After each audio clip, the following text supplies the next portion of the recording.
عاملين ايه؟ يا رب تكونوا بخير. قبل ما نبدا في اي حاجه نصلي على الرسول عليه افضل الصلاه والسلام.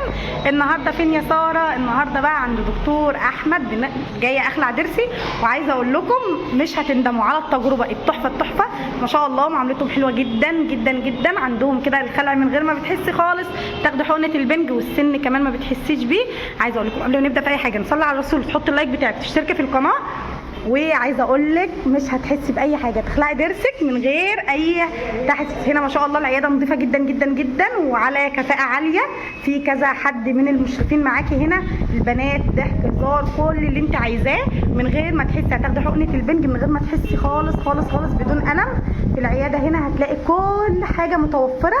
العياده فين؟ العياده المحسمه كوبري العبل بجوار مقله محمصات العمده، هي الدور الثالث فوق. العياده على كفاءه عاليه من النظافه. وعايزه اقول لك والله من غير ما تحسي الاسعار، ولا يعني عايزه اقول لك ما فيش اسعار بقى مش هتلاقيها عند اي حد بره. وطبعا اللي هيجي من عند اكلات بسيطه مع ساره او بيتك اجمل مع سوس، القناه القديمه او الجديده، هيتعمل له تخفيض. عايزه اقول لك عايزاكي تيجي تجربي، سواء حشو خلع، كل اللي بتتمنيه هتلاقيه هنا باقل التكلفه. تعملي جلسه واثنين وثلاثه مع الدكتور احمد، ربنا يبارك له يا رب. مش هتحسي باي حاجه، وان شاء الله هنتظر اللايك بتاعك والاشتراك في القناه. وعايزه بقى اقول لك، عايزه هتخلعي ضرسك من غير ما تحسي. لو بتخافي تعالي هنا ومش تخافي ابدا. يلا يا حبايب قلبي، اشوفكم على خير ان شاء الله. هخلع ضرسي وبعد الضرس نشوف. عاملين ايه؟ يا رب تكونوا بخير. قبل ما نبدا في اي حاجه نصلي على الرسول عليه افضل الصلاه والسلام. النهارده فين يا ساره؟ النهارده بقى عند دكتور احمد، جايه اخلع ضرسي، وعايزه اقول لكم مش هتندموا على التجربه. التحفه ما شاء الله، معاملتهم حلوه جدا جدا جدا. عندهم كده الخلع من غير ما بتحسي خالص، تاخدي حقنه البنج والسن كمان ما بتحسيش بيه. عايزه اقول لكم قبل ما نبدا في اي حاجه نصلي على الرسول، تحط اللايك بتاعك، تشتركي في القناه. وعايزه اقول لك مش هتحسي باي حاجه، تخلعي ضرسك من غير اي تحسس. هنا ما شاء الله العياده نظيفه جدا جدا جدا وعلى كفاءه عاليه.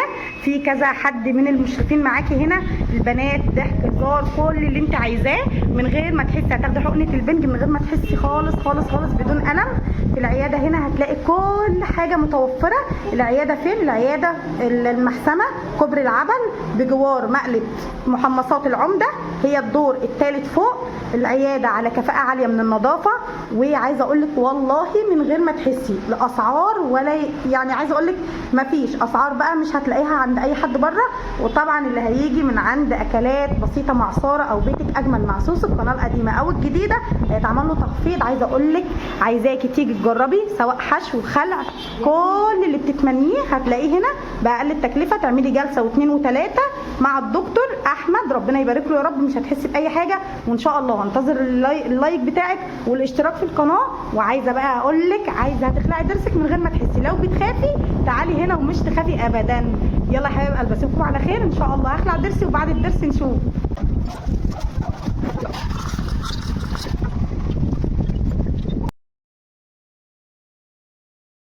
عشان اكون معاكم على مصداقيه، خلصت ومروحه، شفت المده، وكمان بقالي ساعه بتكلم مع الدكتور وكمان بيفهمك. وعايزه اقول لكم ان انا ماشيه من العياده دلوقتي، والله على كفاءه عاليه جدا جدا جدا. مش هتندمي لو جيتي. يلا اشوفكم ان شاء الله في اللايف الساعه 11، انتظروني. عشان اكون معاكم على مصداقيه، خلصت ومروحه، شفت المده، وكمان بقالي ساعه بتكلم مع الدكتور وكمان بيفهمك.